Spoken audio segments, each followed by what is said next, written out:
I'll do. Time for another beer review. This one we're going back to Aldi. I couldn't resist this can. This is Anti-Establishment IPA, coming in at 5.6%. Now, I tend to stay away from the Aldi own beers.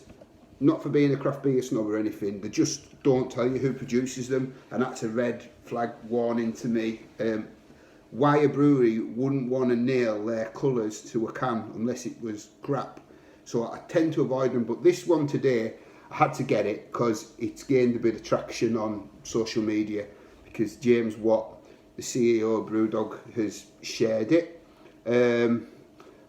I don't see it in the design, if I'm brutally honest. It's blue. Anti-Establishment IPA, play on the name, potentially. That logo though looks like another brewery. That font looks like another brewery, but less said about that the better.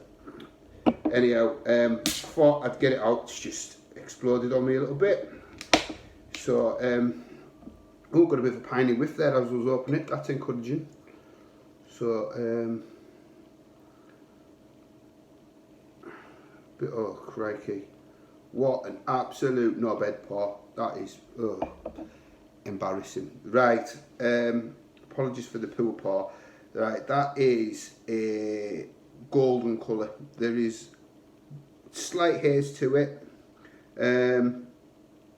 Yeah, there is a slight haze to it, and a steady carbonation going up to a foamy white head on my knobhead pour. Right, let's get the nose. Getting a little bit of grapefruit, but not a lot. But it could be because of my ridiculously bad pour. So we'll get it down the hatch. That's where it matters. Cheers, everybody.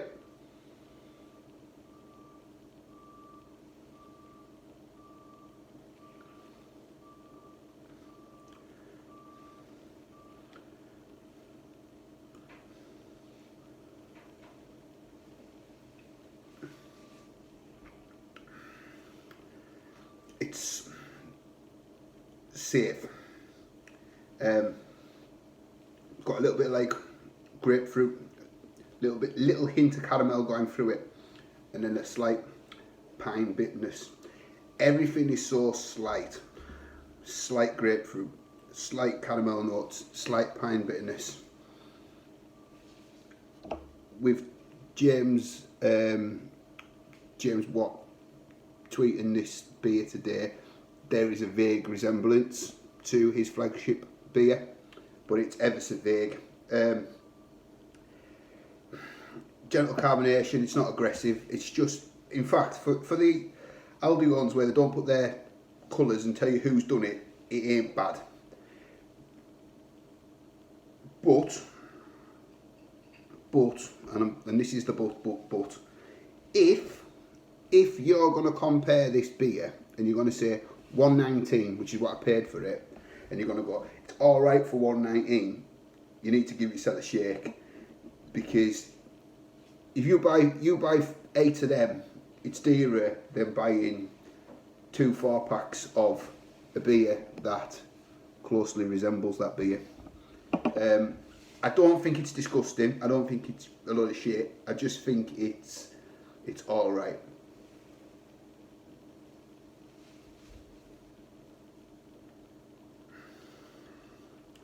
It's just, the flavours are just a bit lacking. The body's alright. It's not aggressively carbonated. The pine bitterness, the bitter finish rapidly fades. There's a slight caramel note through it. There's a slight grapefruit note. Everything's a slight. It's a very safe beer. I think if you're wanting to dip your toes into the waters of craft beer, then it's a safe beer to start with. But if you drink craft beer all the time, it's not the best. And like I say, on a price point, it's alright at $1.19 if you're buying one drink, but it's more cost effective to buy a beer that may resemble this beer and get 8 of them, for £9. So it says on the can, Anti-Establishment IPA is a genre-defining craft beer. That's a big statement. That, like, I wouldn't go that far. A classic gold pour delivers a burst of New World hops that create a oh God, I can't even read that. Cacophony of flavour. A hint of caramel gives way to giant tropical waves, while the exotic undertone dissolves into a biting bit of finish. No.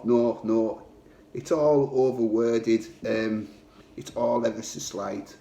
It's an inoffensive, safe beer. It's not any of that jargon that's on the back of it. Like I say, I won't be having it again. Intrigue got the better of me today because this has kind of trended online today. So I thought I'd have to do it. It's a safe, steady beer, but not one I'll be in a rush to buy again. If I had £1.20 and I was in Aldi and I had to buy a beer at £1.30, I'd probably buy the orange Williams Brothers beer, or I'd probably get some Rhinebacker Pilsner. So yeah, it's a bit safe. But I'll add it to my Aldi playlist. You can see my views on some of the Aldi beers that I've done. Thanks for watching and all that, and on to the next one. Cheers.